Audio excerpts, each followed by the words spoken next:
Welcome back, everyone. It's Caleb. I'm back inside of this GMC Terrain AT4. This is a 2026 model. I'm going to be showing you how to navigate or use navigation on your infotainment screen. Now, we'll make another video on how to navigate through the infotainment screen if I haven't already. Can't remember. But I will show you how to use navigation because you have two different ways of checking out your maps. Really, a total of four.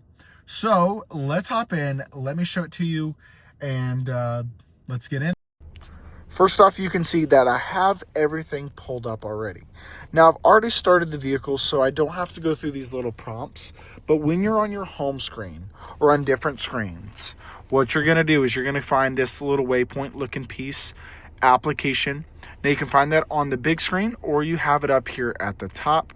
You click the little waypoint and it pulls up your built-in Google Maps. Now, this is based on Wi-Fi. Now, you can download it as well.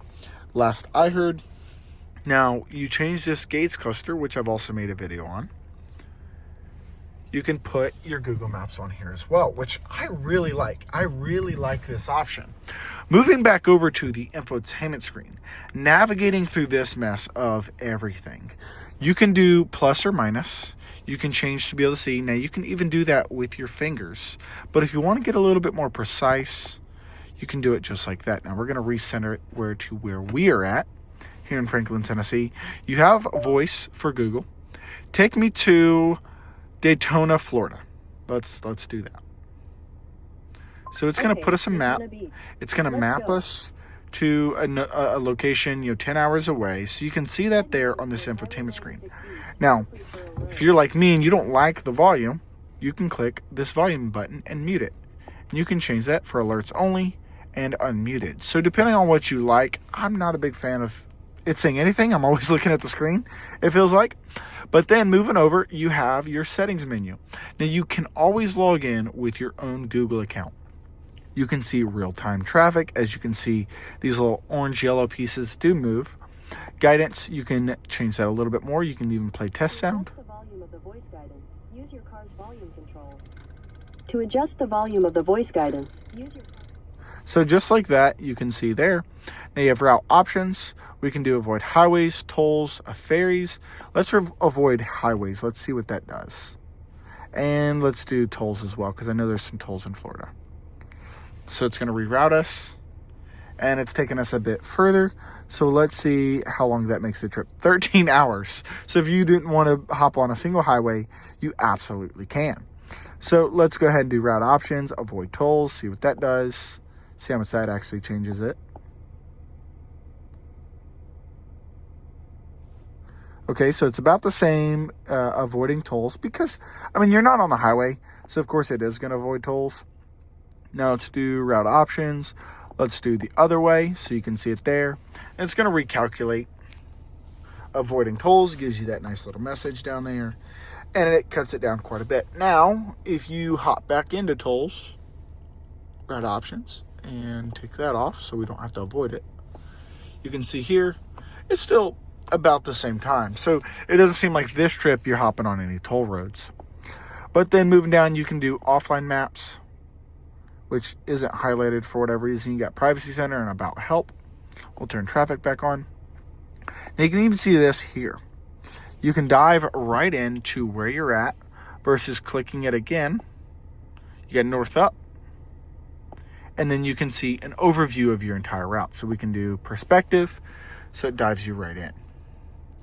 Now that we're about to go on our trip, you have this option here, so you can change your different routes. So if you wanted to take route B instead of route A, take a different route, whatever it might be.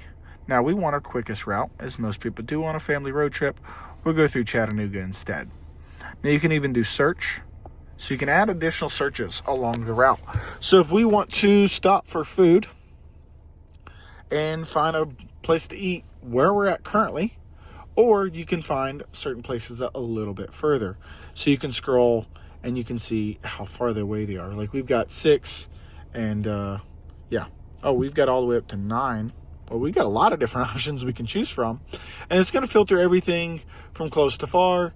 And you can even zoom in and see that there are 16 different places just over here alone, it looks like. Or no, that's number 16. My bad.